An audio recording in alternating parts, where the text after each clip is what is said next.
Okay, can you please take your seats? We will start with a few more questions before we continue the presentation. And the first one is, what is the impact of LOI, or the anticipated impact, on the EU-US TIP and the bilateral? Okay, actually these are two different items. There is no direct impact of the LOI process in the validation work, since there we have the BANA and the TIP in place, and therefore the involvement is much less than it would be just purely on a risk-based approach. So if we would be normally involved, and this is covered by the TIP, so in this case, for example, the FAA, Transport Canada, or the ENAC, makes already this review, we rely on our partner authorities.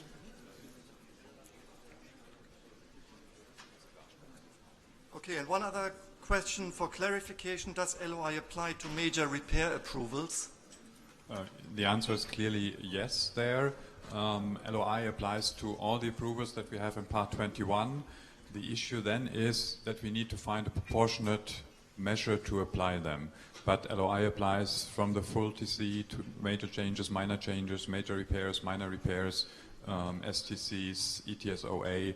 All the approvals will be subject to LOI. And then how we apply that we will explain to you in the course of today. Okay, with that I would say we continue with the presentation. I think next one is Ralph again. Yes.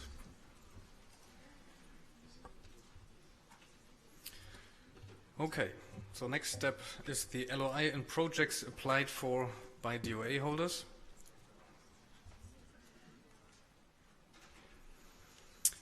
So the DOA holder performance.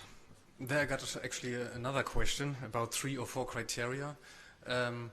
For the quality feedback that the PCMs and the experts provide based on a project, there we are working on this item, how to provide this feedback in a different way than we did in the past, to better standardize and to provide really clear answers to the applicants, especially in case when it didn't work so perfectly, that you clearly know what items have to be improved. So we are working on this to better standardize and provide you the answers why something was rated medium or low.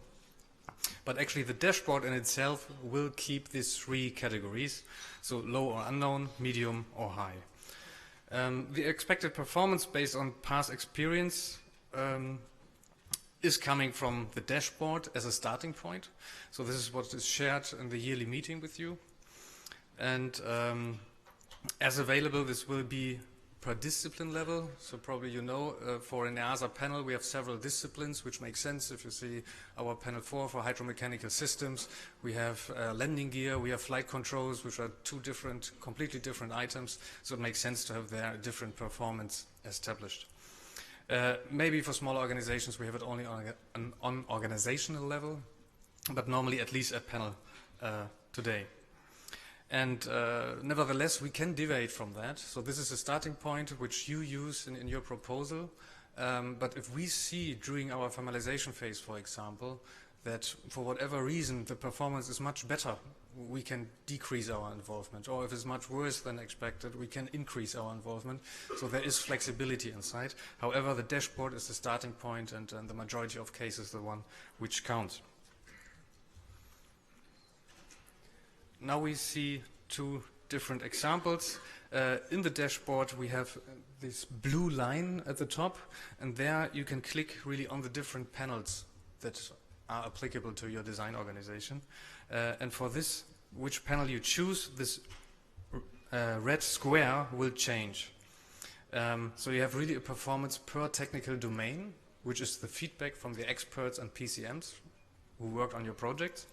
And the blue diamond, I call it, is the overall organizational performance. So 20–30% of this red technical domain performance is going into this blue one, but the blue one is actually more based on all the audits performed at your facilities.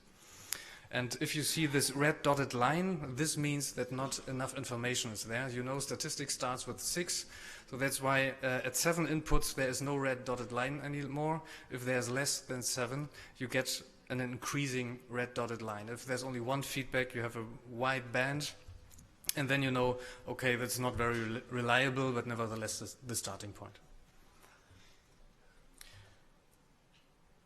I believe, M.Gerhard? Now you're coming. Thank you.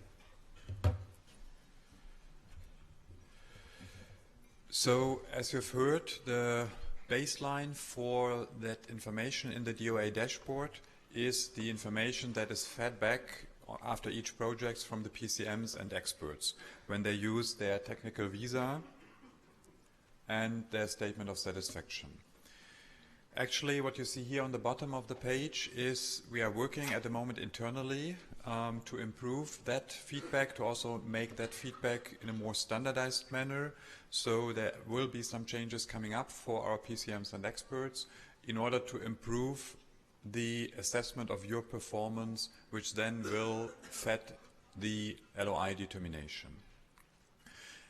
The performance that we have established at one moment in time will be communicated to all of you during your annual meetings with the DOA team leaders.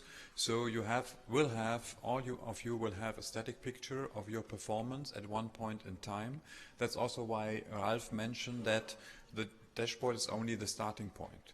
So if, since the latest information that you have available, the picture from the dashboard after your annual meeting with the team leader is maybe 11 months old and you had a couple of projects in between which may have changed your performance, this of course needs to be taken into account.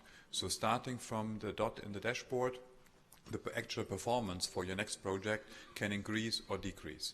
So the most relevant, the most recent information has to be taken into consideration. And one point, if I may add here one point in the dashboard, it's planned in CEPIAC that the data is really up to date. So if an additional input is coming from the experts or from the PCMs due to a new project, this will be included in the dashboard, which will be seen in future in CEPIAC. The exact feedback, so what went wrong, what should be improved, this will be done in frequent meetings with you. Frequent means depending on the number of applications you provide with the DOA team. But the dashboard will be actually up to date all the time. Important information, thanks Ralf. We received, actually, what Ralf just mentioned, we received from many of you the question, how can we get information about the information that is behind the pure dots in the dashboard? How can we better understand why our performance is at a certain level? So we have worked on that. Marco's team has worked on that a lot. We will be able in the future to give you more detailed information in these meetings that Ralf just mentioned, so that you can also learn from the feedback that we have and also increase your performance for future projects if our understanding of our assessment of your performance is at a level which is not the one that you want to have, where you want to increase your performance. In the context of this exchange of information, where you get more detailed information of why we have rated you in a certain project, we have developed a memorandum of understanding that we at the moment sign with all the companies in order to ensure that those data are treated, we put here on the slide, in a just culture manner, that they are really used in order to work on the performance, to increase the performance, but not to attribute blame either on your colleagues or on our colleagues about the rating. So that should really be used for the actual meaning, which is working on the performance.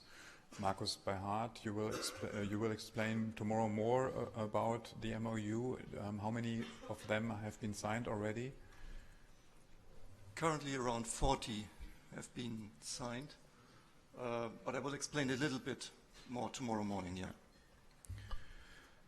So when we have, for the approved organizations, the performance based on dashboard information, which is then updated, we will then be able to combine these 4 criteria for your future projects: novelty, complexity, organization performance, and criticality.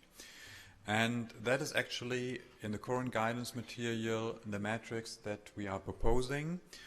Here we are on step 1, identification of the likelihood, where you see that we combine the criteria novelty and complexity on top and put that in relation with the organization performance, which then leads to likelihood between very low and high.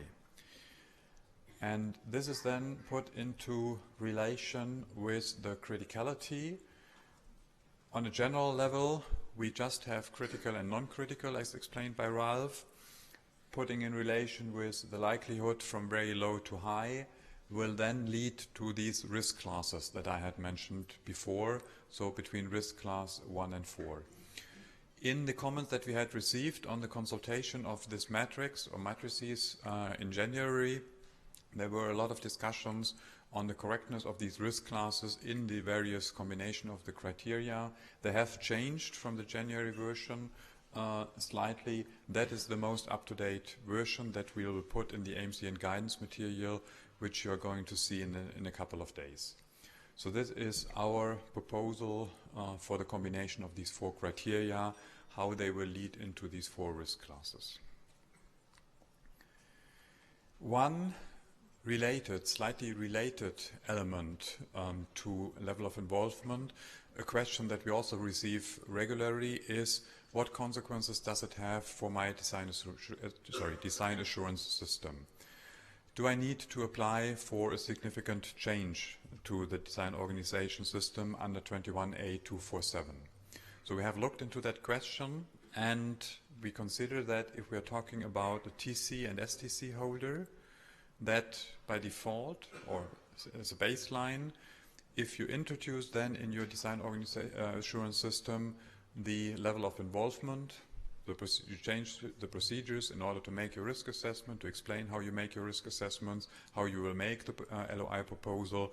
This we consider being a significant change to the design assurance system, unless, that what you see here on the bottom of the slide, unless already today, with the LOI not yet in place, your procedures already reflect in a certain manner the proposal of the agency's involvement. A couple of you already do that today without having that in Part 21. A couple of you already have in your design assurance system a way to propose the agency's involvement.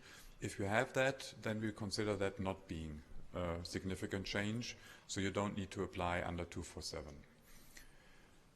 On the right-hand side, if you have in your scope of approval only minor repairs and minor changes, we do not consider this being a significant change, so there you also don't have to apply for the change under 247. So these were the main principles of the guidance material that we have developed so far, with the specific purpose or with a specific perspective on approved organizations. What we want now to show to you is we have some experience on working with this guidance material throughout the advanced application projects that we have started end of 2016. And we want to show you the lessons learned, some of the lessons learned throughout these advanced application phase, and how they have influenced the way how we develop the guidance material. For that, I would like to ask my colleague Leo.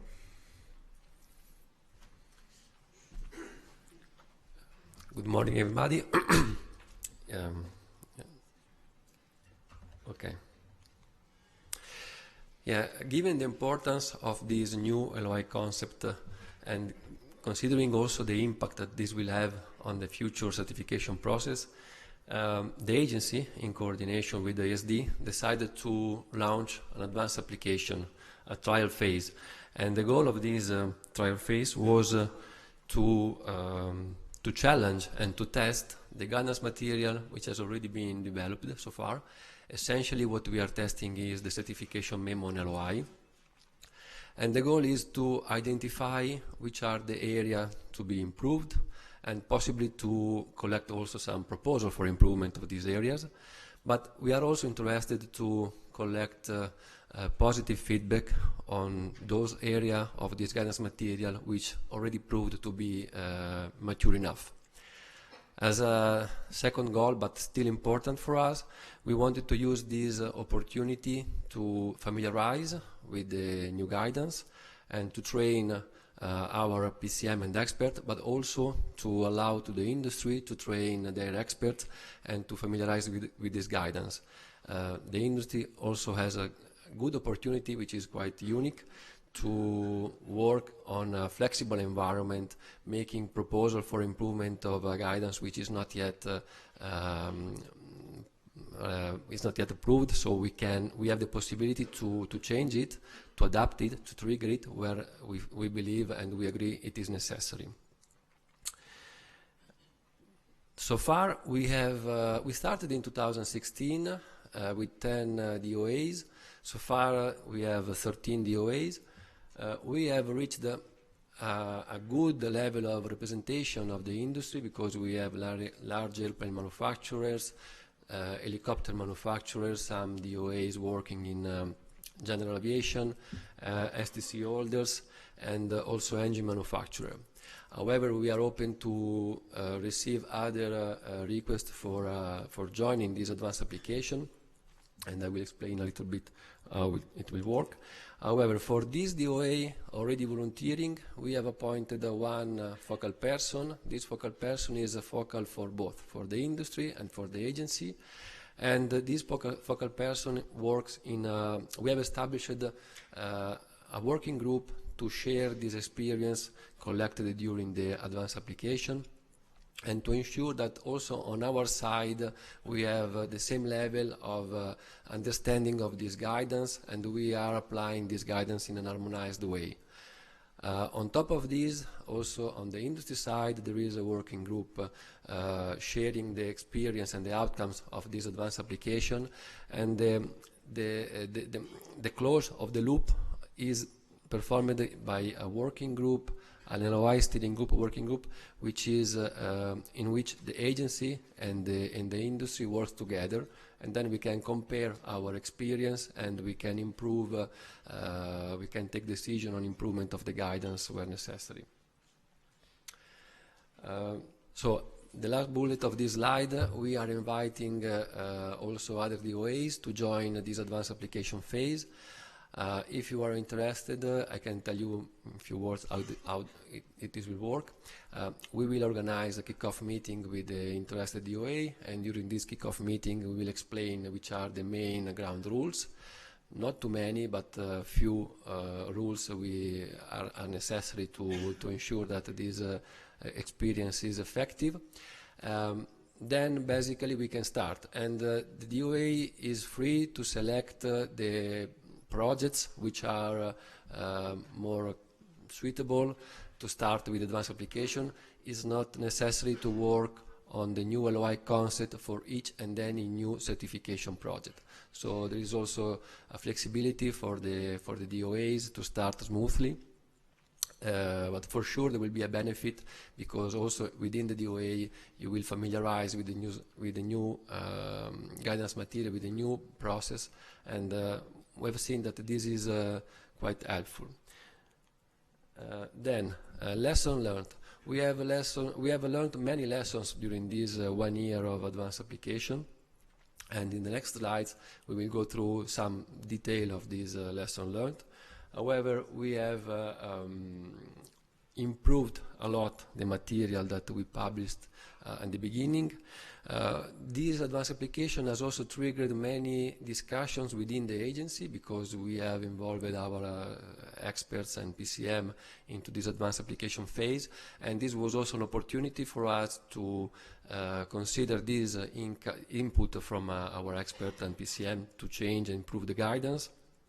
But also we collected some recommendations from the LOI steering group, as I already said, and we considered this input to improve our guidance. We took each and any opportunity we had to present the new guidance to the industry. For example, in May this year we presented this new guidance to the STC workshop. But in general, if any opportunity we have to present the guidance, we use this opportunity, and all the feedback we received during this presentation are then considered in order to improve the material. And we have also presented this guidance to our bilateral partners.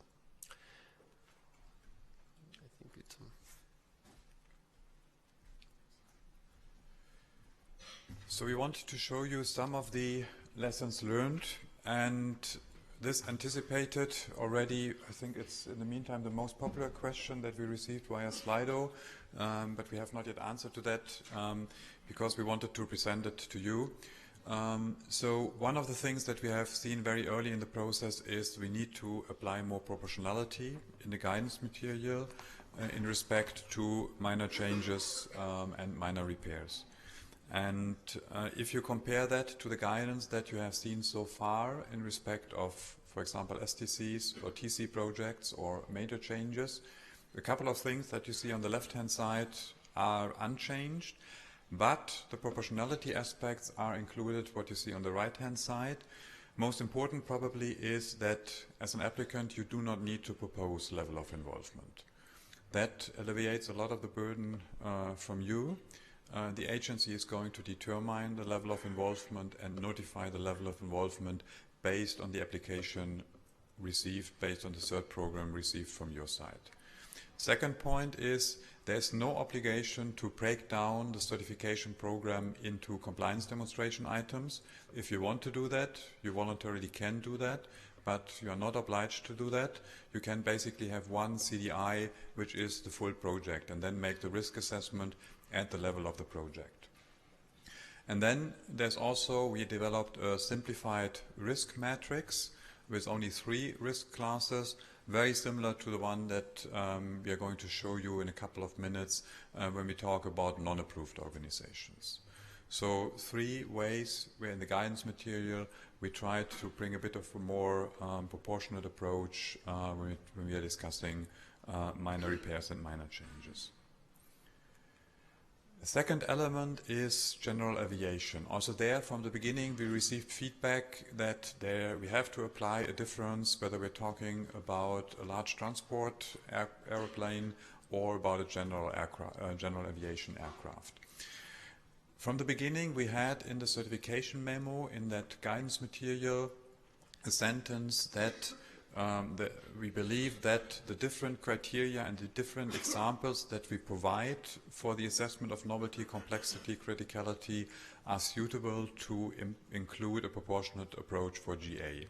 But we have further worked on that, and you will see that in the upcoming NPA. We have reduced the complexity in the panel-specific criteria and included more in the generic criteria, which then allows to have specific approaches for general aviation.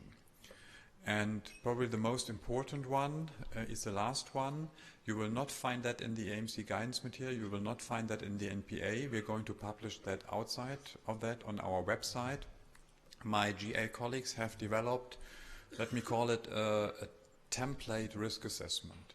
So if you don't want to break down your cert program into CDIs, if you don't want to make the risk assessment on that level, we have developed some sort of a template that you can use where per panel, which is affected in your project, we provide you a risk assessment that we assume is adequate for GA projects. You can use that as your starting point. Just complete that with the information on your project. If you think that the preset risk assessment is not suitable to your project, you can of course adapt it and then submit it. But you don't have to start from scratch. You can use this template or example if you're not so familiar with level of involvement, if it's your first project or throughout future projects. So this is a tool that we wanted to provide to you to get into level of involvement.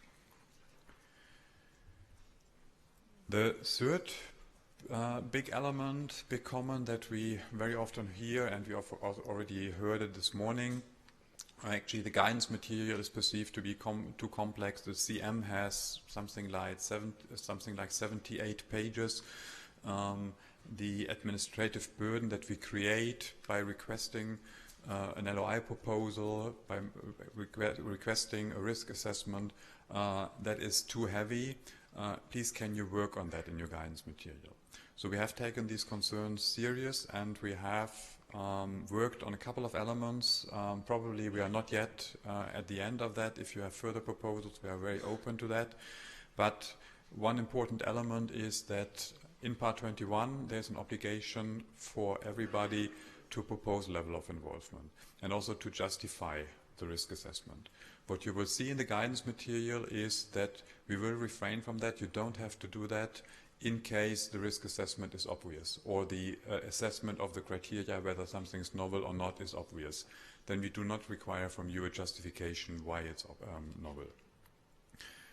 Second point is the way how you document your risk assessment, how you break down your certification program into CDIs and then at that level make the risk assessment, assess novelty, complexity, criticality, and then how to document the outcome, risk class, and the LOI proposal. We leave that in the guidance material fully up to you, so that you can best do that within the system that you have in your organizations in order to work with the certification program, so you don't get any directions from us on how to document and how to make the LOI proposal to us. The third element is what I've just mentioned for general aviation, this general template that you may want to use if you are not sure on how to make the risk assessment, how to make the LOI proposal. We will provide you something like a template model risk assessment that you may want to use in making your proposal. We also decided deliberately to have very simple criteria for risk, or to apply the 4 criteria in a very simple manner. Of course, something is not novel or not novel. There are a lot of things in between. But we deliberately decided to only use this binary approach, something's novel or not novel, complex or not complex, in order not to further complicate the guidance material. Then we heard comments that we have this new animal, compliance demonstration item, CDI. It's a bit difficult to understand what it is, how you're going to use it, how to make your reasonable grouping of compliance demonstration activities. In the initial guidance and the initial certification memorandum, we had deliberately decided not to provide any guidance because we wanted to leave it up to you to see how best split your compliance, or how to best group your compliance demonstration activities into meaningful compliance demonstration items. It was a lessons learned from you, it was a lessons learned from us. As Ralph mentioned, everything that we have seen in these advanced application projects were really good, was absolutely acceptable, and not in a single case we asked you to change your grouping. So it was a good exercise, but still we have received the feedback that a bit more guidance on how such a grouping should be or can be made is necessary. So in the NPA that you're going to see in a couple of days, we provide you some guidance material on how the grouping of compliance demonstration items can happen. But the experience that we have is that the way how these companies have worked is very, very reasonable, and the way how you used the CDIs and grouped your compliance demonstration activity works very well. We have seen that on the complexity of the certification memorandum, 78 pages, definitely difficult to digest. We fully acknowledge that.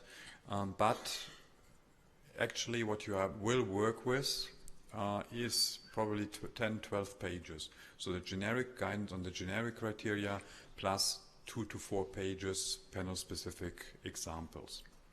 And then this per panel. But we have seen that there is a lot in the attachments, so in the 60 pages that is most of the documents, where the panels were not fully harmonized. So we have again reviewed these panel-specific attachments, these panel-specific guidance, and we have identified those elements which are really generic to all the technical domains, and we have simplified that and put that in the generic criteria, which reduced also the size of the guidance material by a number of pages.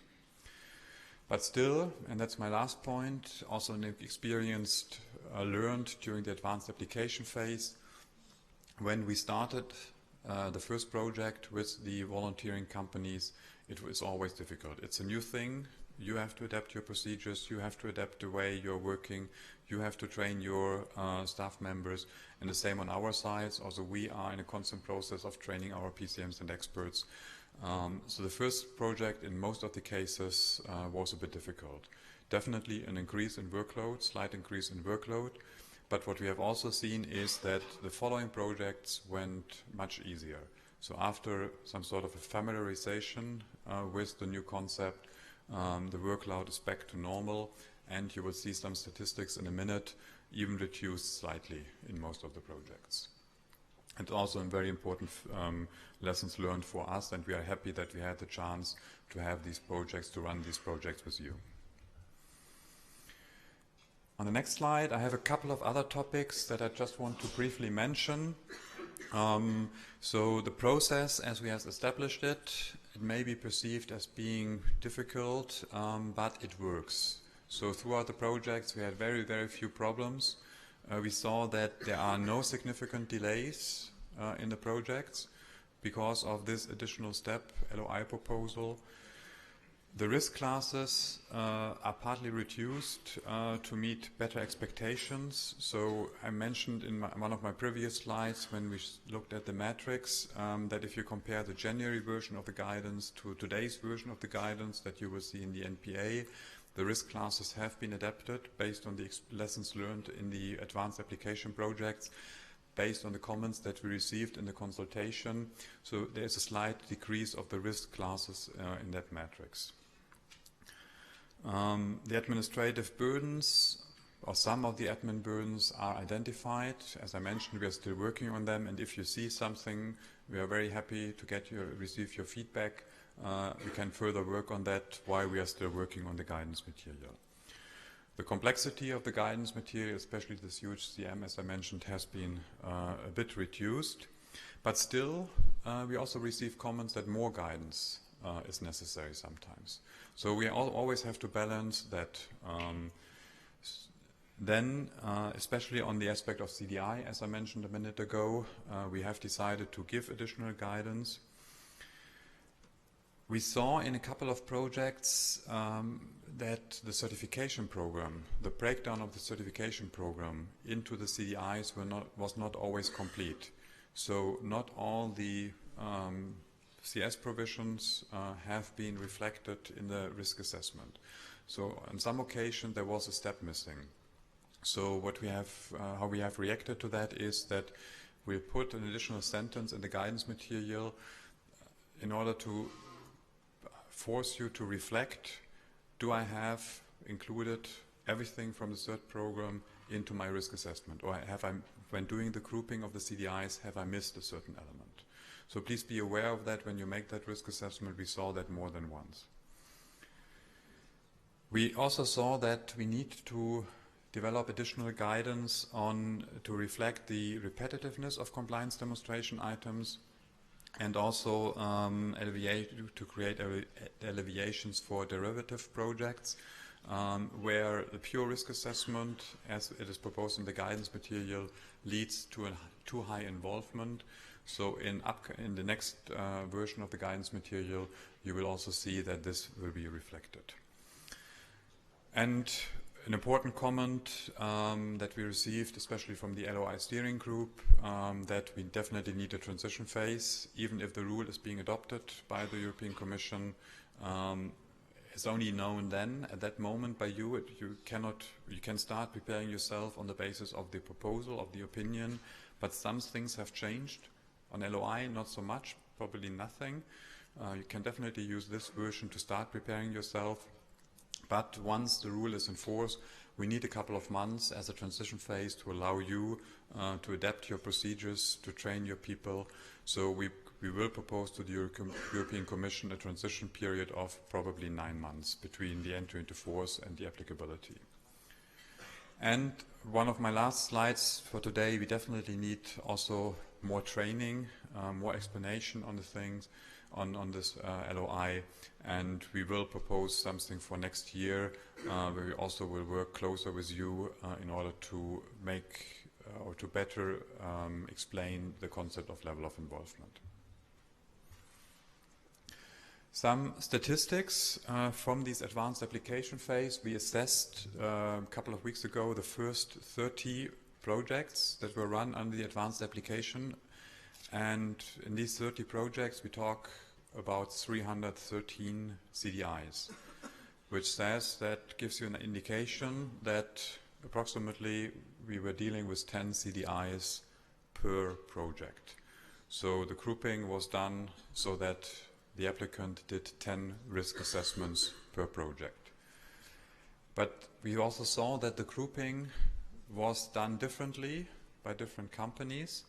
There were some companies who had very open grouping, had only a limited number of compliance demonstration items, in average maybe 4 per project.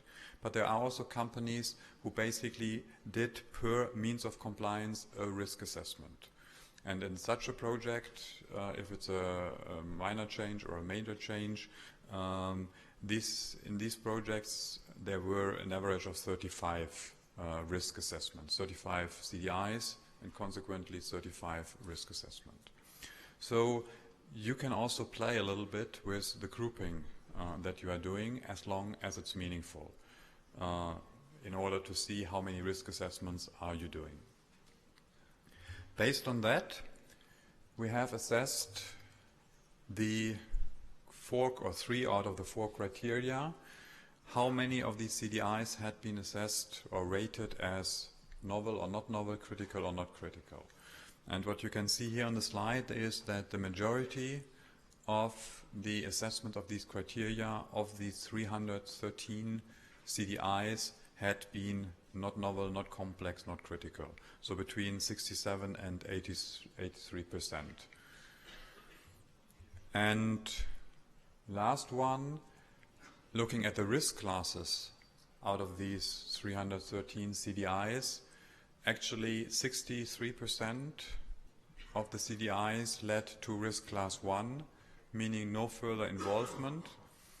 23% led to risk class 2, limited involvement of the agency, and 4% at the upper end, risk class 4, with a huge involvement of the agency, which is relatively in line with our experience from the time today, pre-LOI. But what we could see is, when we assessed it, there is indeed a slight decrease of the agency's involvement overall. And overall, after the first projects, which definitely needs more time. But that's something, lessons learned from the advanced application projects throughout all these 13 companies. In average, we realize a slight, not a lot, but a slight decrease because of level of involvement. With that, I would like to ask my colleague Werner to explain you a little bit on the lessons learned, not from the safety perspective, but when we're talking about Panel 9 environment.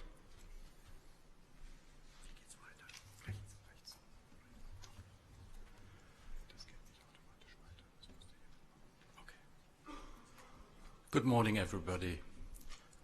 My name is Werner Hörmann. I'm working in the Environment Department, and I would like to give you some feedback on the lessons learned from a Panel 9 perspective.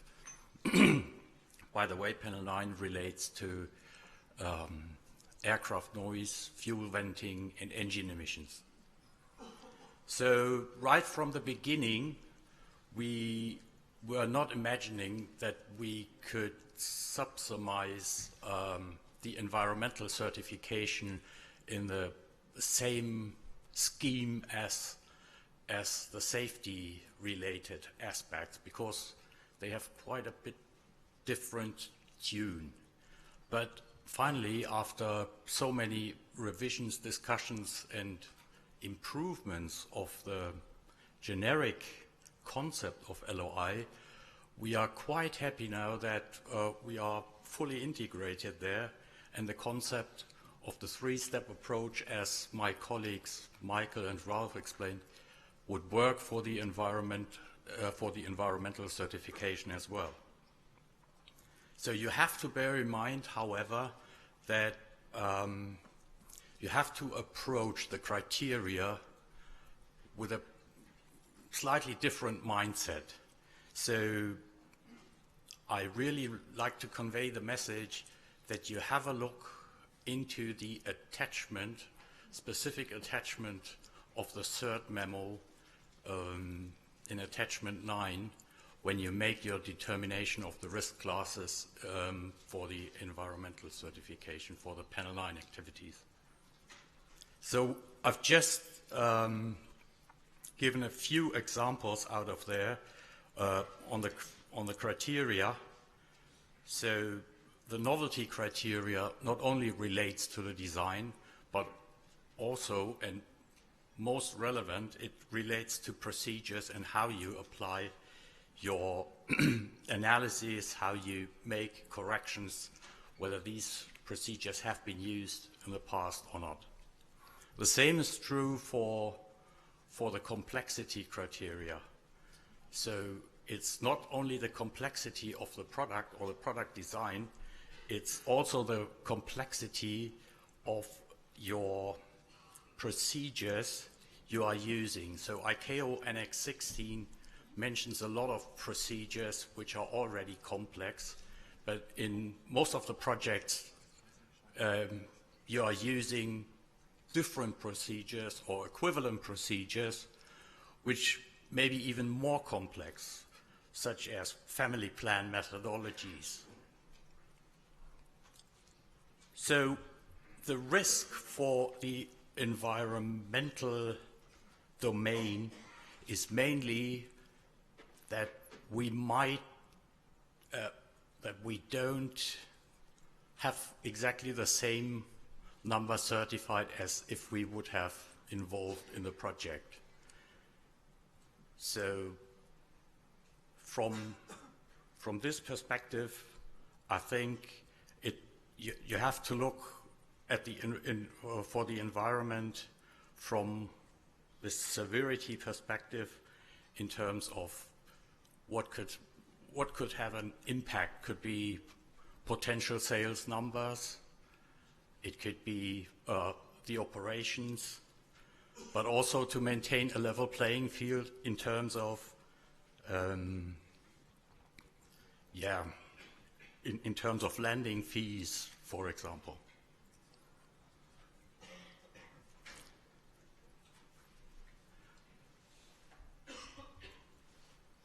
So I have provided here two examples which you shouldn't take too serious. So these are examples where it didn't work quite out on a risk class assessment, but these were very early in the project, and it could be resolved very quickly. So the one is on a noise-related activity, and the other on an emissions-related activity. So we could easily clarify and revise the risk classes after this. So apart from that, the advanced application phase worked out, and this is mainly, there were not so many relevant projects involving panel line activities in there. So what else is it that we learned? It's that we have to work internally on improving our communication, our exchange with the DOA team, and the message to the DOA or to the design organizations is mainly that we may shift our work from project involvement slightly into DOA audit activities.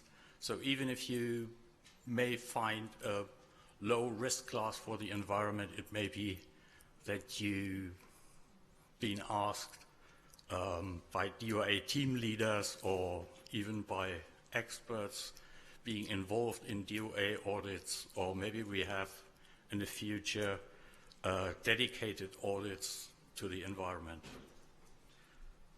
Not to forget one message, independent of what you end up in terms of risk assessment, I think for us it is important that we get the information related to maintain our noise database, which is very important. So anything having to do with changed noise levels or different configurations needs to be maintained and implemented by us in order for the NAAs to be able to issue noise certificates. That's really the main message I wanted to convey. Thanks. Thank you, Werner. Thank you, Ralph. Before we start answering questions, we would, for a change, like to get some questions from the floor directly using a microphone.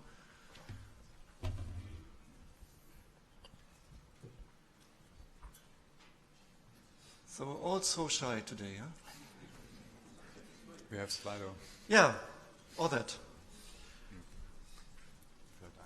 Okay, then we have one question, or we have a lot of questions which are simply asking for clarification on certain things, and we will answer them a little bit later. But we have one that we would like to answer right now, or address right now. It's about the PCM frequently asked for details in proposed MOC that are not available at the start of a design and certification project. Experience with OSD, how with LOI? Maybe one comment on that one, because it is a typical discussion we had already with the FAA, for instance, on validation projects. All experts might not be at the same stage in a program. So if you encounter a situation whereby one expert and OSD, ICA are typical candidates for that, for instance, where at the beginning, during the familiarization phase, you are not able to answer questions, well, we simply need to postpone some decisions, but does not mean LOI will be higher or lower. Simply that all experts may not be at the same stage in the same program. One will finish its familiarization earlier than the others and may, together with you, agree on a third plan, including LOI, fine. OSD, for sure, at the very beginning of a program, it is difficult to agree on something when you have not yet yourself clarified your views. So I think that's a kind of misunderstanding we have all to work on, again, part on the change management. We have a common duty here to keep things on track, and again, back to CEPIAC, we have a lot of expectation on CEPIAC. With CEPIAC here, we should, because you will see what we have, and our teams, we should be able to better monitor what is going on and identify earlier any, could we say not contentious, it's too strong, but any issue which may develop not in the right direction.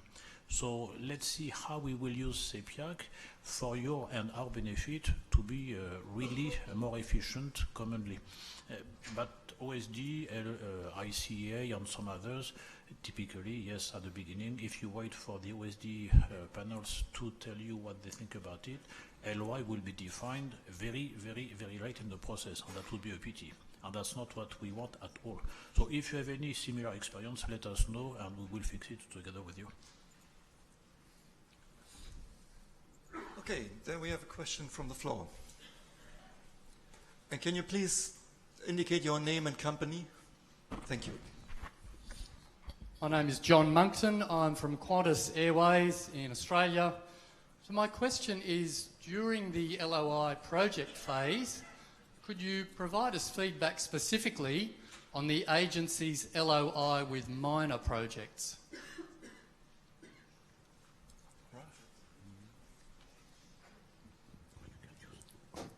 Well, the LOI on minor projects will be not different much than today. It's just we make the risk assessment. It's not on the design organization or the non-design organization to provide any proposal for minor changes. It's then fully on us to do so. And how much we are involved is then based on our risk assessment and the corresponding determined LOI. Is this answering your question? Well, we got a similar, or maybe similar related question. Yeah. It's again about small DOAs working mainly on minor repairs, minor modifications. As EASA is normally not involved because you do it under your privilege. How is then the performance rated and how's the LOI working? Well, that will be part then of sampling afterwards. When we do the DOA oversight, we will sample projects and use that to assess whether you performed the criteria in a proper manner and followed the process.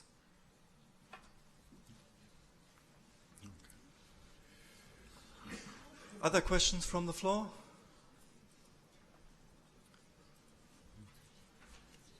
There's one, Marcus. Yeah. just a second. Mario Pirozzi, Leonardo Helicopters. What about the instruction for continued airworthiness panel?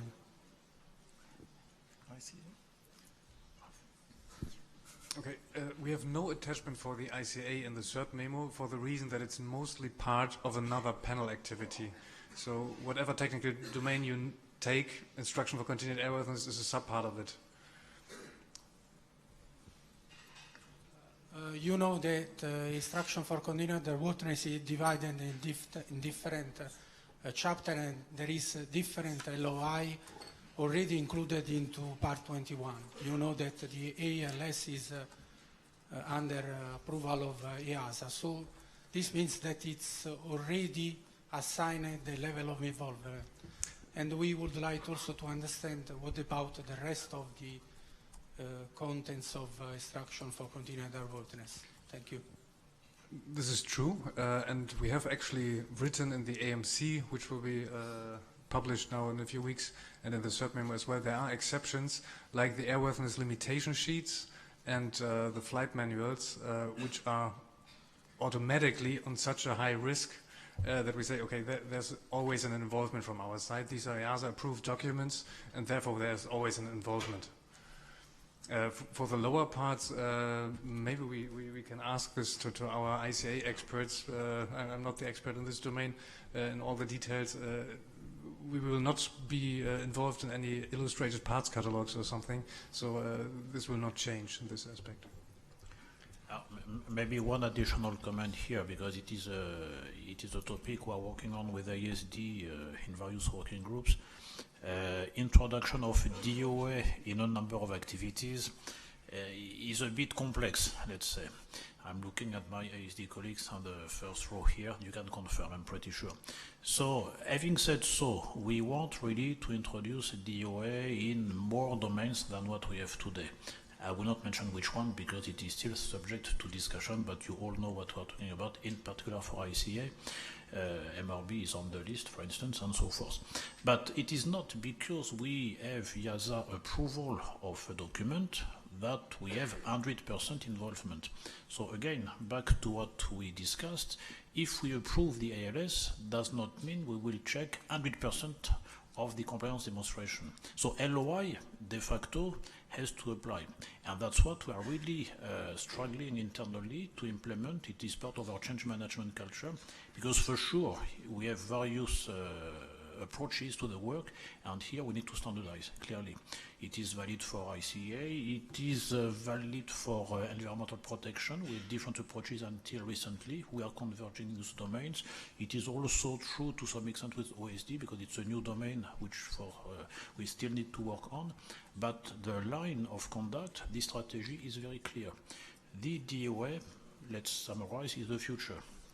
And how to work with the DOA is what we're talking about today with the LOI concept. But again, here your feedback is very important. When you have problems with the ICA panel, let us know and we will talk about it. Okay, then I think we have to continue, and I would like to welcome Giuseppe Donnarumma from TECNAM. He's giving some experience feedback on some of the starting projects, the pilot projects, and we also have the other companies, or most of the other companies here, and they can contribute to that as well. But thanks to Giuseppe to provide that feedback.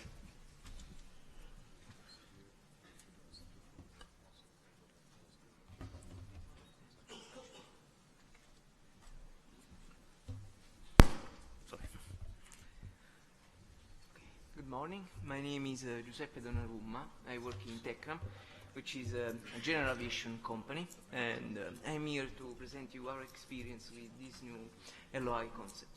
No problem. Okay.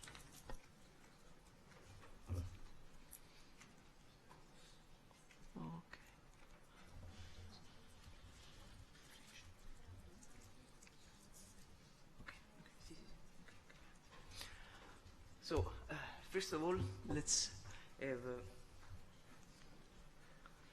a brief review of what is the table of contents of this presentation. We will start with a quick overview of the pilot project we carried out. Then we will see how we introduced the LOI concept in the certification program. Then some statistics on the pilot project. Thank you. And the challenges we experienced. Then the advantages and disadvantages, in our opinion, of this new LOI concept. And at the end, we will have the suggestion for future improvements. Okay. So, we carried out 3 pilot projects. All these pilot projects were carried out on the TECNAM P2008 GC aircraft that you can see on the slide. So we performed 3 major changes that were chosen together with the EASA. The first one affecting the avionics system of the aircraft. The second one regarding the installation of new propeller. The third one regarding an aesthetical reshaping of the fuselage. These projects were carried out and managed following the proposed certification memorandum on the LOI concept, and in particular the first issue. So a very quick overview of the changes. So this one regards the installation of a new avionic suite on P2008 with the primary flight information on digital instruments and touchscreen for situational awareness only, showing flight navigation and engine information. You can see the difference between the old and the new cockpit. So the second change regards the installation of a new propeller, a 3-bladed propeller, so to improve the aircraft performances and have lower noise levels. This change was approved last month. The third change regards reshaping of the fuselage. You can see a top view of the fuselage with a comparison between the old and the new style. So this change was performed so to improve the aesthetics and save some weight. The approval of this change is still ongoing. So let's see now how we introduced the LOI concept in our certification programs. First of all, the certification memorandum asked us to break the certification program into CDIs. These CDIs, as shown on the slide, were introduced in the compliance checklist. So the piece of checklist here, the compliance checklist here, is taken from one of our projects, and we have in the first 2 columns the affected paragraphs, the affected panels, the proposed minutes of compliance, and then the compliance reports. From the first to this column, to the report column, the compliance checklist is unchanged with respect to the old one. Now we introduced the last column, in which we linked the CDIs to the compliance checklist, so we have the link between reports, CDIs, and affected requirements.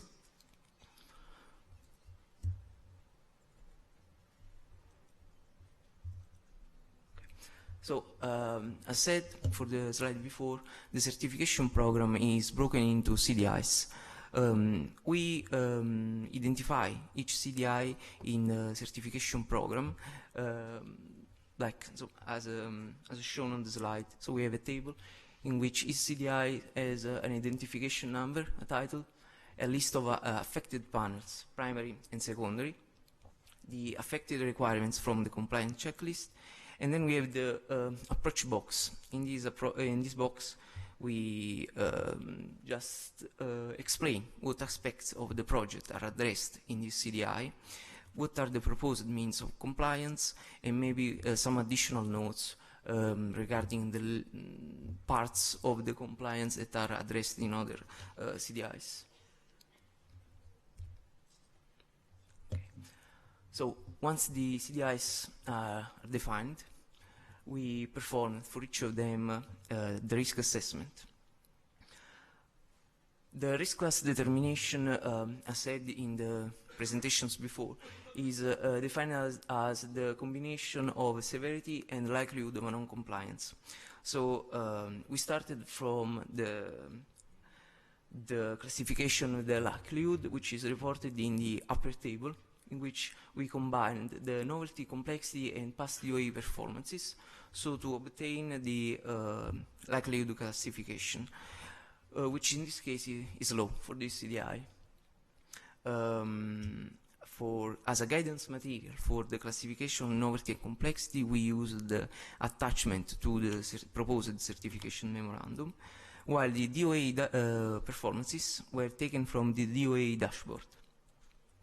So once the likelihood of a non-compliance is classified, we combine it in the lower table with the severity of a non-compliance. In this case, the guidance material used to classify the severity was the attachment to the certification memorandum and the guidance material included in the part 21 for the classification of minor and major changes.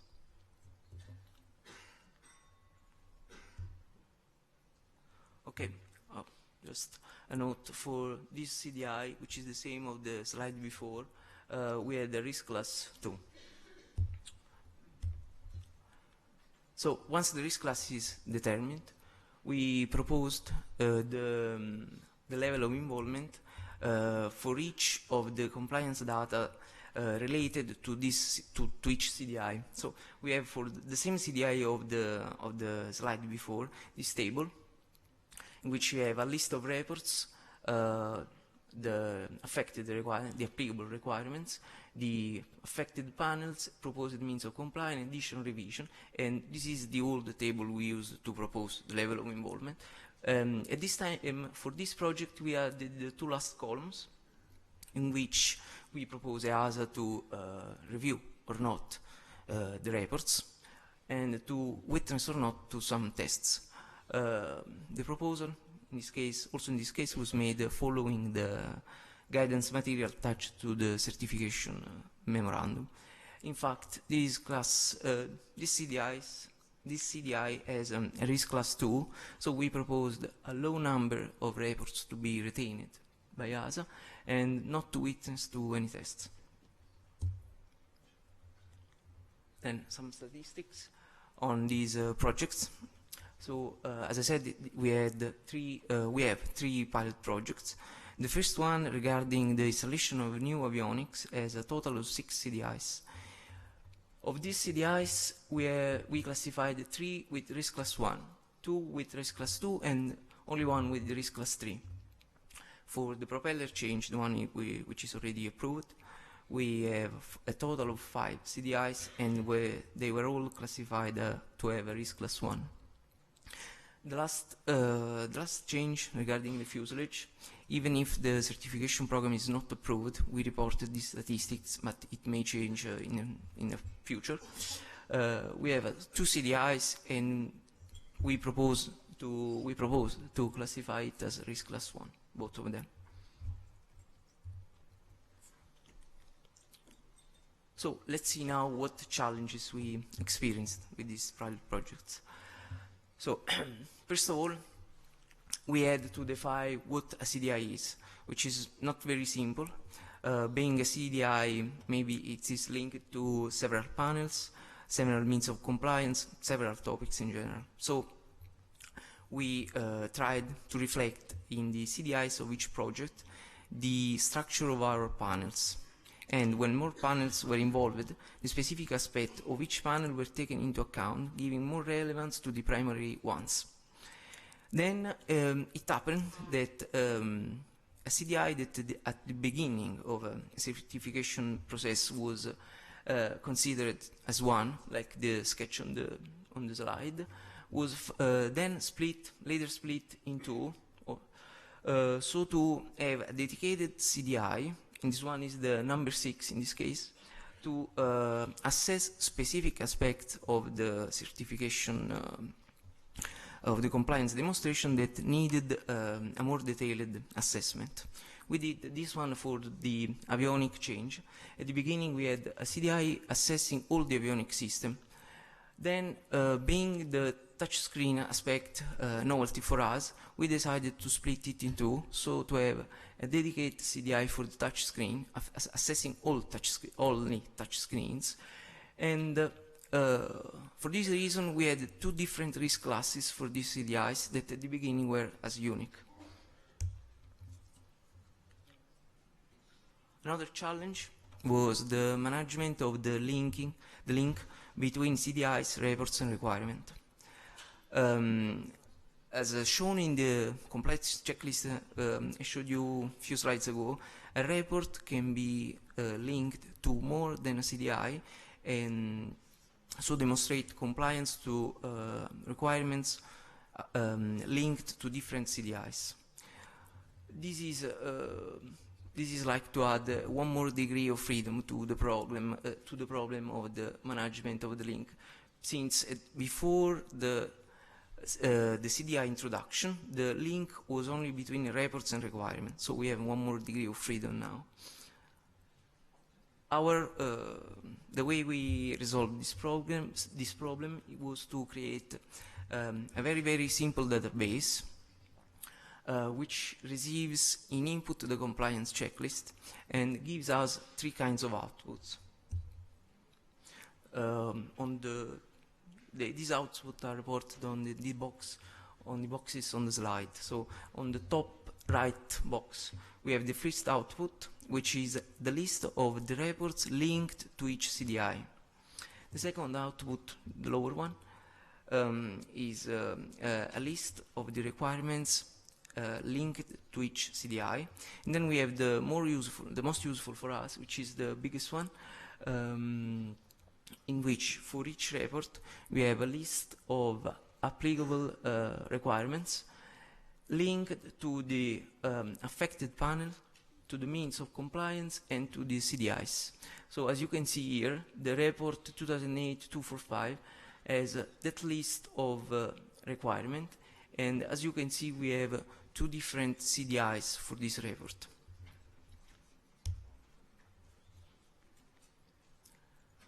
This leads to maybe the last challenge we experienced, which is related to the approval of the reports. As I said, the report can demonstrate compliance to different CDI, to different requirements of different CDIs, and these CDIs can have different risk classes and thus different involvement. So it is very important to clearly identify in each report which part are approved, which part are retained by the agency and which part are not retained. So for future projects, we think to add to the report a table like the one reported on the slide, in which it's clear what is to be retained, what is not to be retained. Okay, let's see now, in our opinion, in TECNAM opinion, which are the advantages and the disadvantages of this new LOI concept. So first of all, as advantage, we think that now with the introduction of the LOI concept, the LOI proposal after the risk assessment is based on well-defined criteria. Then another advantage is that with the CDIs with risk class 1, the involvement of the agency is limited to the agreement of the certification program. Then for us, the introduction of the CDIs helps to focus the attention of both the teams on the initial phase of the certification program approval, with a consequent improvement of the management of the projects. Let's see now what are the disadvantages for us. First of all, the CDIs broke the certification program into CDIs requires higher workload and more time.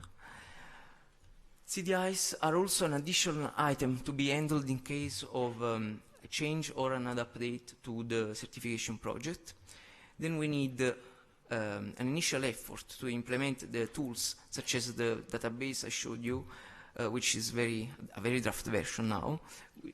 So we have to implement these tools to manage the preparation of the certification programs and the compliance checklists. Then we will have also to update procedures and reports template, and then we will have to train the team, our team, to get used and familiar to this kind of new procedure. So just a couple of suggestions, for future improvements.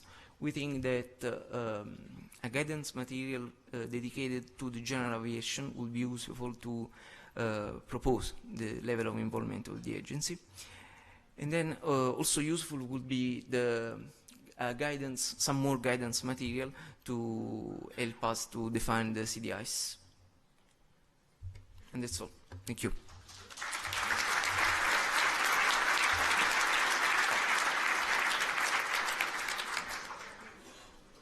Thank you, Giuseppe. Any direct questions to him, to the examples and the experience? And I would like to invite all the other companies doing the pilot project or advanced application of LOI to complement this with their experience maybe and recommendations for improvement as well. I mean, we collect a lot of things via the LOI steering group, and we try, as Michael mentioned before, to update on a regular basis our documentation material, how to apply it. But I think this is now the chance in this big audience to exchange the views and experiences.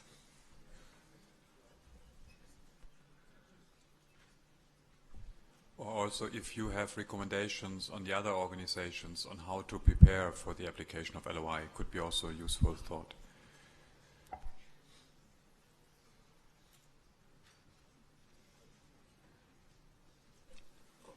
Okay. So it seems that the presentation was pretty clear and convincing. You're all happy with it? Very well. Perfect job done, Giuseppe. We got a few other questions related a little bit to DOA and LOI. For example, less EASA involvement means more responsibilities for the head of design organization, head of office of airworthiness, and CVEs. Do you confirm in particular for civil liability? I think in general it remains the same. Yeah. But I think, no, Michael... Right, I think clearly no. The response is clearly no. We're talking about a system that is also in place today. The obligation on the applicant is to demonstrate compliance and to verify compliance. Obligation of the agency have this verification role. Nothing will change on that. The only thing we will change is on how the involvement will be determined. So the overall responsibility do not change at all through this new concept. And if I may add one word here, this is a very important statement because there are a lot of misunderstanding around the current Part 21. The current Part 21 is a bit misleading, to say the least. It's a bit contradicting. What Michael will present after lunch, you are not yet getting rid of Michael. He will continue after lunch on a different topic. What he will show with the new Part 21 update, we have this in mind, how to get rid of all those ambiguity or contradicting statements in Part 21. But clearly, the manufacturer, the DOA, is the one having the final responsibility for the product. And for sure, over the last years, decades, we all, you, us, we were used sometimes to mix a bit roles and responsibilities in practice, in our daily expert work. Me, the first, years ago, I was talking about findings made by DGAC France, for instance. And I see my colleagues here from Airbus laughing, but for sure, you did the same. And we were using the wrong words. Not doing it for true, for a lawyer, we didn't do it, but in the back of our mind, that's what we were doing, and that's all wrong. And Part 21, de facto, encouraged us a bit to do so. Today it is clear. There is no change of responsibility because LOI is nothing more, today, as we have today, nothing more than formalizing what we should have been doing since some time, let's say. So we should not see a big change in terms of responsibility. There will be further development, the famous certain major changes and so forth. That's a different topic. But LOI per se, no change. It is a streamlined, it is a more documented approach to what we are doing with the DOA. Objective, of course, being to focus on the key area according to performance risk-based approach. Thanks a lot. One of the most popular questions currently on the list is more examples on CDI. Some were given now, and we will take this on board to provide more guidance material with examples. On the other hand, we got also some feedback taking CPR into account and the guidance material there where people were not too happy. So it has to be a balanced approach, I would say. We have a dilemma here, because if we provide you with a definition of what is a CDI, which is very clear, half of the audience will be very upset and half of the audience will be, I will not say happy. You cannot be happy if we provide a prescriptive definition, because it will never match with your needs. And we will be like CPR, which is a very good example. We will be discussing, negotiating, arguing for years. We are already arguing when it is flexible. So if it is prescriptive, it would be a disaster. And also, most important to us, and that's why we asked TECNAM to provide a presentation today, we get a regular comment, not to say criticism, that we work only for the big birds, for the big industry. Proportionality is important. What makes sense to the big birds as a CDI will be totally meaningless to a smaller company. So we have a problem here. And if we move to this performance risk-based approach to the work, we have to keep it open. We have to keep it flexible, because if not, we negate the basic principle. And here we will need your help to define what suits you, industry, individuality ways, as CDIs. And sometimes, yes, there might be some discussions because views may need to be a bit adjusted. Maybe I fully support what Alain just said, and we have now seen one very good example from TECNAM, how a CDI could look like. Maybe to share the experience from the advanced application phase, where we had very small projects from small STC holders, for example. They chose the way due to the low amount of certification documents that they made for each row. So in the certification program, which means there's a requirement, a means of compliance, a document.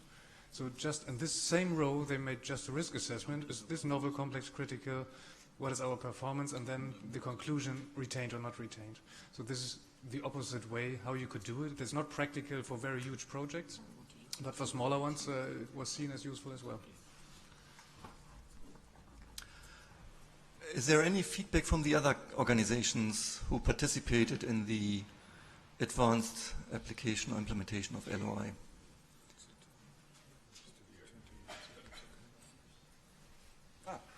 Franz, just wait a second for the microphone.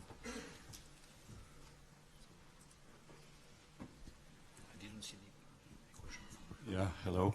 Franz Redek, Scandinavian Avionics.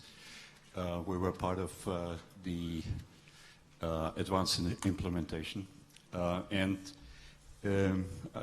Maybe a little bit of a background. We started with the first project, and it took us quite a while to settle down on an LOI. We provided finally to EASA. We concluded that it might be for our system the easiest to identify the CDIs on document level. That means we had a number of 20 documents as showing the full compliance to the project, and we identified each individual document with an LOI to each of the individual panels. I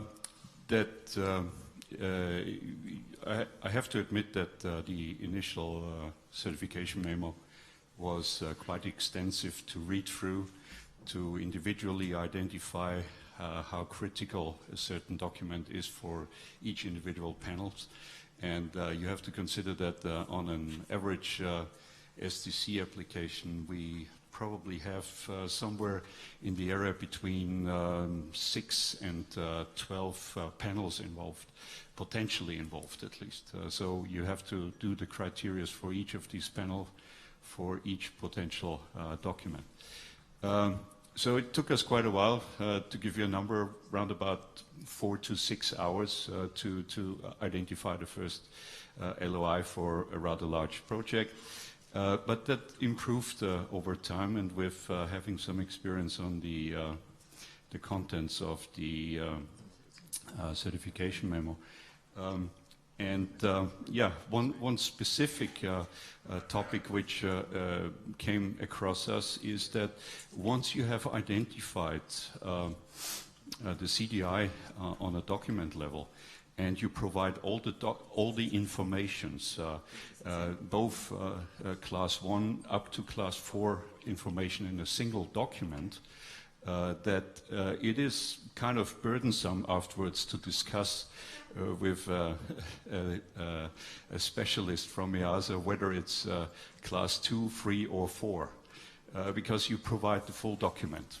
Okay, so no matter what he wants to read, he can read it anyway because he has the document. So that is a little bit burdensome. So for this extent, for our organization at least, it could be reduced to a decision show, no show, and that would be it for us. And EASA can then identify what if they want to read the summary or if they want to read the details of the document, because it's in a single document. So that's basically our experience. Coming to TECNAM's sample, I find it a very administrative, burdensome topic, but that might fit their system. I cannot tell for them. It certainly would not fit our system and would make more effort than it would provide advantages for us. Okay, thanks for that. As we have a few more slides before the lunch break, I would rather stop now the questions and hand over to Michael and the colleagues for the remaining slides. Oh, to Ralph, okay.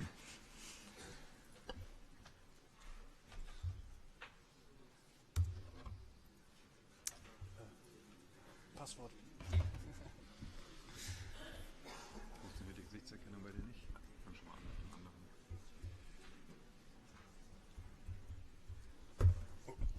So, next item, when we are talking about the risk assessment for alternative procedures to DOA, and I will speed up a little bit due to the time delay we have. Thank you. So, applicants using alternative procedures to DOA, or they are presenting only the certification program as the lowest possibility in Part 21. The main thing to shorten up the whole slide is actually, since there is no DOA performance there's no feedback from our sides for such kind of organizations or no organizations, this high and medium doesn't work. So it's always unknown from our side what the performance is, and that's why we see this reduced list here at the bottom. And a risk class 1 is not possible, so it starts with risk class 2. So it's just a simplification of the tables you have seen before based on unknown performance. But we would like to advertise here a little bit. The advanced application was so far limited to design organizations, organization approval holders. And we would like to see as well for AP, alternative procedures to DOA, if you are interested in taking part at this advanced application to learn already up front before Part 21 is coming into force, you're well invited. Please share with us and we can work together on that.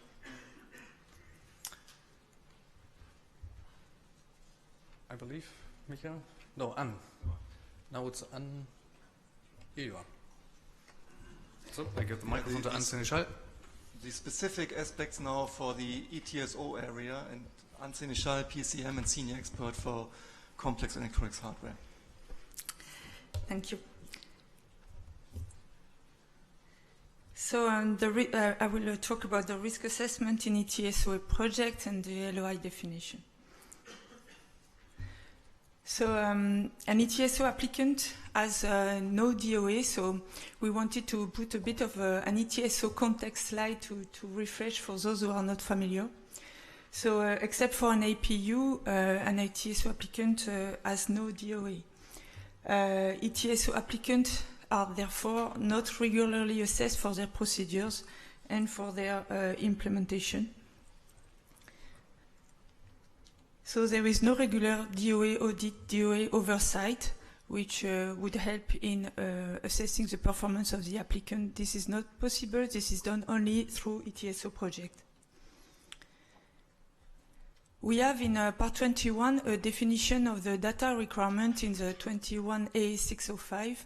The data requirements are listed and are very, let's say, explicit. And therefore, we don't introduce in the ETSO world the notion of CDI because the data requirements are quite clear. Of course, it's still to the applicant to set up in his process how he will group those data, how he will build up his data, but the data requirements are clear. So therefore, in part 21, there has been a different article or item under article 21B.100, which is for ETSO and minor changes, and it's the item B. So now, don't be afraid, the new certification for ETSO, it's not so big difference, and I will reuse the framework of the slide of Ralph, but in an ETSO context. So at the top is the applicant, at the bottom is EASA work. So we receive an application for ETSOA, EASA, the applicant submit this application, of course, and EASA has a role to accept. Then we have a ETSO third basis, and we examine the third basis per the ETSO scope of work. So within the APDOA, we define an ETSO scope of work, which is the applicant elect to go to this type of scope of work according to his experience and knowledge. We have one thing new, which is all what is in green is new. In the 21A.605, in the new part 21, there will be the certification program. This is new, but this is not really new for the practice. ETSO applicant regularly provide a certification program, at least in avionics side. It's a very common practice since years, and it's also coming in the mechanic side. So the certification program will detail a bit more than what was the only Form 34 at application. We have now a certification program that details more about the third basis, intended deviation, limitation, etc. Then the role of the agency would be to assess the compliance, mainly by sampling or by test witnessing. We have then the audits, etc. In case of issues, and it's a case today, we have actually the applicant to inform EASA in case of difficulty, in case of new coming deviation or new coming limitation or issues in having compliance. At the end, we have the DDP. No change there, and then comes the story of the LOI. So on the LOI, in the ETSO context, EASA determines the LOI at initial stage based on the certification program and will notify the applicant about the initial LOI. Later in the project, and this is new in also in the context, we envisage to adjust the LOI according to what is visible on the project, what is resulting of the exchange with the company, and there will be then a recurring adjustment, which is the main goal is, let's say, to reduce the LOI according to a good project evolution. So, in conclusion here, for the process aspects, for the ETSO applicant, there is not much administrative burden. We have just a certification program to be submitted, and this already exists, so we don't have much changes for the ETSO applicant. And then it continues to use the usual process. For EASA, we determine an initial LOI. We notify the applicant about that initial LOI. And I will come back later on a slide to explain how it will be defined. But the initial LOI is defined consistently with the EASA current practice. Then LOI is further adapted along the project, as I said, can be reduced using the risk-based approach, using the project data, the project evolution, and on the basis of the criteria that are defined in Part 21. Now coming on the LOI determination principles, we have set up a list of criteria, as I just said, defined in Part 21, but we have developed a bit. So the first one is about the applicant's experience in ETSO compliance. So when we have an applicant coming with a new APDOA or a new scope of work within its APDOA, a new elect to comply to a certain category of equipment of ETSO article, or we have significant organization changes, procedures. A second step is to look at the ETSO projects, but on a defined scope of work. So if the applicant has worked 10 years on a certain scope of work, doing, for example, displays, when he will want to switch to Air Data Computer, it's a new experience, a new ETSO standard, a new ETSO compliance. So we will look at the feedback on the projects, but in a given ETSO scope of work. Then we use also the notion of novelty. Novelty in technology, but also in the means of compliance, and as well including their new ETSO standards. If we have new ETSO standards, new for the applicant or new for the agency, for example, opening of a new ETSO, just an illustration, ETSO IMA, which is rather new. We have one applicant starting with this with quite a lot of experience. But EASA is starting with this new standard, newly developed. So this is a type of involvement where we would have a further look. The complexity is also of the ETSO article is also a consideration. Of course, the sampling rate is different if we have an equipment with a large number of ETSO standards and also large number of let's say, technical aspects or boards or more technical difficulty. And last argument is about the criticality of the design. So it is of a consideration, but it's in the ETSO context, not the key driver. So the criticality, we will, if we would put that as a key driver, we would end up to not look at all at a certain ETSO article because they are less critical. But in the context of ETSO, we look also at article, just an example, a flight data recorder, which is a lower criticality than a primary flight display. We look at the ETSO compliance of the flight data recorder. But of course, the criticality and the intense level of involvement might be different.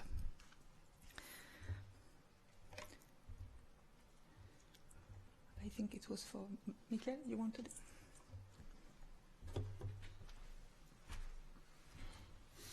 Thank you, Anne. What we also want to advertise here, same as for the APs, now that we have the guidance material available for applying LOI in ETSOA projects, if you are interested, please let us know, and then we can also start that guidance material in the advanced application phase. And last but not least, what we had promised to you is to give you the future milestones.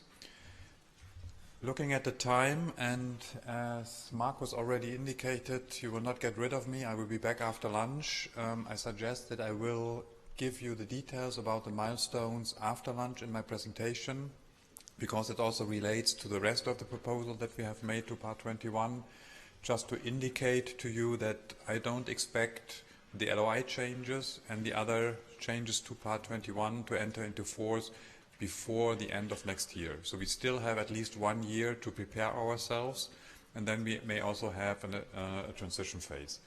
but I will give you more details. I will copy that slide to my next presentation. I will give you more details about that and the considerations behind after lunch. Last message that I wanted to give to you is about the ongoing activities on the implementation of the LOI apart from developing guidance material. We already mentioned the advanced application phase. At the moment we have 13 volunteering companies. Hopefully as of tomorrow some more. Please feel free to approach us. That's very helpful for us. With approximately 50 projects already completed the phase of the LOI determination.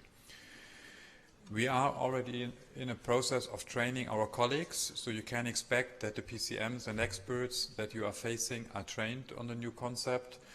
We have so far developed approximately 200, 190 of our internal colleagues. And in summer we have also started to train the NAA colleagues working on our behalf in certification projects. And for you, most importantly, we also plan to set up a couple of events, a couple of workshops with you, with the industry, to dedicate a full day on level of involvement and the other changes in Part 21, where we can go in much more detail than we can today to discuss concepts, to answer to your questions, to explain you in more detail how we consider this being implemented. We are in the process of setting this up. You can expect this coming up 2018. What I want to ensure is that we start doing this after the Commission has adopted the rules, when we know that's the final text of the rule.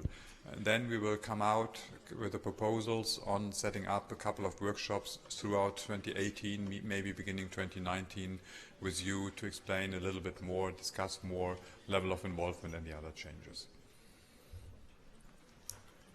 So with that, I would like to thank you for your attention. We will respond to all. Okay.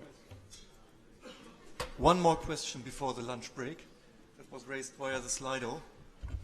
So the question was about a coupling between software and airborne electronic hardware and the LOI. So yes, there is. So LOI is also defined for panel 10 software and airborne electronic hardware. This has no link with the ETSO side. It's about the presentation of Ralph. And the way the DAL, the development assurance level, is taken into account in the panel 10 aspects is related to the severity. And the severity and the DAL in the panel 10 aspects are closely interrelated, just by ejection between them. So DAL A, B, C, D are taken into account. Okay, thanks, Anne. All the questions will be answered offline, so they are not forgotten. We will store them, but we cannot answer all of them right now. With that, I would like to thank you all for your contributions, all the speakers for their presentations, and then we should break for lunch. As we are slightly delayed, I would say let's meet 20 to 2 again for the next session. Thank you.